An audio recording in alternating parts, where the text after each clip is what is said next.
Finding something to make your home unique is one of the great challenges of design. Yeah, in a world of straight lines and standard dimensions, taking inspiration from the landscape is always a good starting point. Even in suburban settings, it can produce really powerful design. Well, the owners of this Northcote property didn't have to look any further than going back into this suburb's history. I mean, this is where Melbourne's famous bluestone was originally quarried. And often in new builds, we see nods back to that past. But rather than see that as a problem, here the owner and architect actually embraced the local stone, even introducing more of it. The result? Well, the Cornerstone House was born.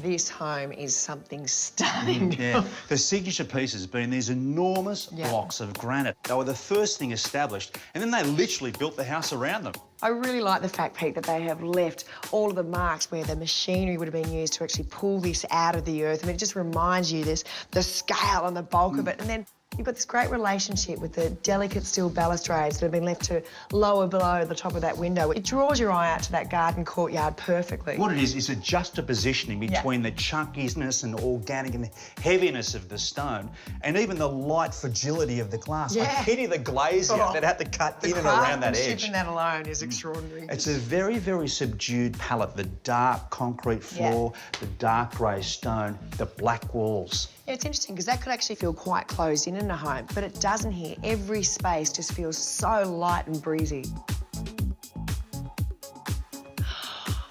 What a magnificent space. It's dramatic. Here the home explodes in a 2.5-storey void. But if you're thinking about a dark palette, you must think about how it's going to be lit. Yep. And here it's a combination of these big skylights supplemented by concealed task lighting, the downlights, and these sculptural features. That is literally like a piece of art hanging over the dining table, but it's not just about the lighting, Pete. It's the way that light actually plays on the surfaces. It's very rare that you want to walk into a home and stare at the ceiling, but you could do that for hours here, and that's because of that finish that they've used on it. Yeah, it's just simple sand added to corner cement, but it gives a wonderful handmade feel. You know what? There is a lot to check out. I reckon we split up.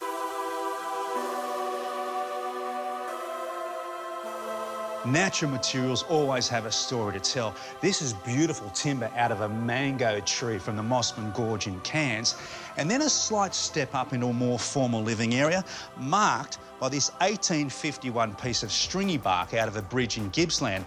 But then we see the introduction of another exotic stone. This is African marble, and it's forming part of a sculptural piece incorporating that structural I-beam. And then, if that's not enough, the introduction of rust-coloured velvet. Look, good architecture is the balance of not only all of these materials, but also getting the planning right. And from here, we're getting sight lines through the other living areas. Great design works on a grand scale and also in the detail. And here, more importantly, it's very, very livable.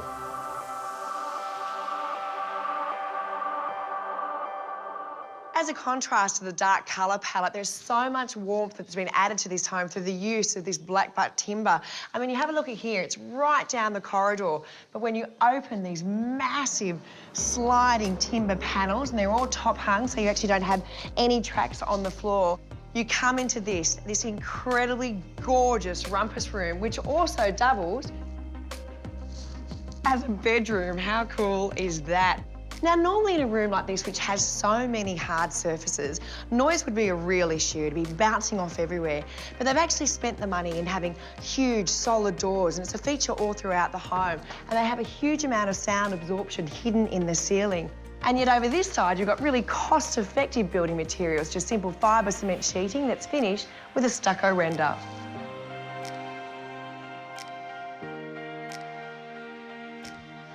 Up to the bedroom level and down that end, 3 kids' bedrooms, all identical in size, so there's no arguments. And then this linking bridge that has a visual connection back down to the living areas, but it also leads to the parents' wing. And another clever idea here is having fixed glass above the doorway so you get this full appreciation of the cathedral ceiling.